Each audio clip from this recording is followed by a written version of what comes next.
తేజు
మొన్నే మేము గీతా ఆర్ట్స్ వాళ్ళు చేసిన పిల్ల నువ్వు లేని జీవితంతో ప్రేక్షకులు దీవెనలు తీసేసుకొని మా సినిమాకి రెడీ అయిపోయాడు మళ్ళీ.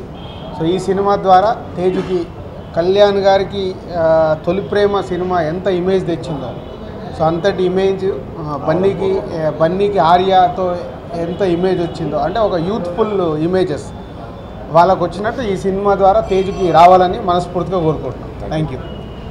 చాలా చాలా హ్యాపీగా ఉంది. చాలాసార్లు చెప్పాను, I feel like it's my home banner. Lakshmana, Sirish అన్నతో పాటు సరే కొత్తగా మా యంగ్ ప్రొడ్యూసర్ హర్షిత్ జాయిన్ అవుతున్నాడు. అలాగే మిరపకాయ తర్వాత రాంప్రసాద్ గారితో వర్క్ చేయడం చాలా చాలా హ్యాపీగా ఉంది. సినిమాకి ఫస్ట్ టైం మిక్కీజే మేయర్తో పనిచేస్తున్నాం. ఆల్రెడీ మ్యూజిక్ స్టార్ట్ అయ్యి వర్క్ బాగా జరుగుతుంది. సుబ్రహ్మణ్యం సేల్ కథ అనుకున్న తర్వాత ఎప్పుడు ఫుల్గా స్క్రిప్ట్ రాసుకోలేదు.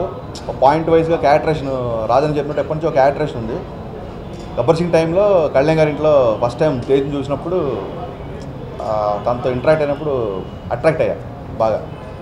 సో బట్ అప్పుడు కూడా ఇంకా సినిమా చేయాలి ఏమనుకోలేదు. ఆ తర్వాత రేయి పిల్లానుల జీవితం ప్రోమోస్ అది చూసినప్పుడు ఈ కథ ఇంకైతే బాగుంటుందని చెప్పి అప్పుడు ఫుల్గా వర్క్ చేశాను. చేసి తర్వాత తేజ్కి ఒక 2 hours కట్ చెప్తే తేజ్కి నచ్చింది.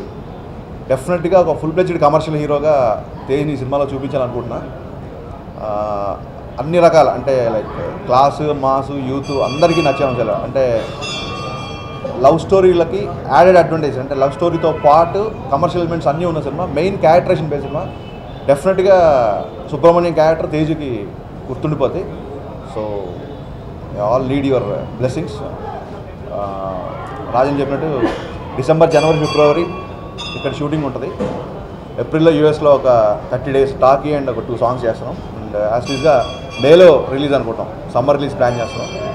తేజు నుంచి గత 2 సినిమాల్లో ఏమేమి చూస్తున్నారు, ఇప్పుడు రైలో పిల్లల జీవితంలో ఏమేమి వస్తున్నాయో వాటిని మించి నెక్స్ట్ లెవెల్, ఒక హీరోగా తను కూడా నెక్స్ట్ లెవెల్కి ఎదగాలి కాబట్టి ఆ నెక్స్ట్ లెవెల్ ఉండేలా ట్రై చేస్తున్నా. డెఫినెట్గా తేజు పెద్ద స్టార్ అవుతాడు. అందుకే ముందే అడ్వాన్స్గా తనతో సినిమా చేస్తాను. Thank you. I have to thank you అండి. ఎందుకంటే నా మొదటి సినిమా రిలీజ్ అవ్వకముందే నాకు మళ్ళీ 3వ సినిమా ఇచ్చారు. సో దాని తర్వాత పిల్లలు రిలీజ్ అయింది. అండ్ ఆ తర్వాత హరీష్ కూడా నేను థ్యాంక్స్ చెప్పుకోవాలి. ఎందుకంటే నా మొదటి సినిమా రిలీజ్ అవ్వకుండానే ఇద్దరు కలిసి నాకు మంచి సినిమా ఇవ్వాలని చెప్పి నా 3వ సినిమాను ముందుగానే చెప్పి నాకు చేయించుకున్నారు. I'm really happy. Thank you అన్న. బిఫోర్ హరీష్ అన్న సినిమా, తర్వాత హరీష్ అన్న సినిమా లాగా నాకు పేరు రావాలని టెన్షన్ వస్తున్నాను. తేజ్తో మా బ్యానర్లో 2వ cinema. So I wish I have the same success streak what my Chacha has for his second film.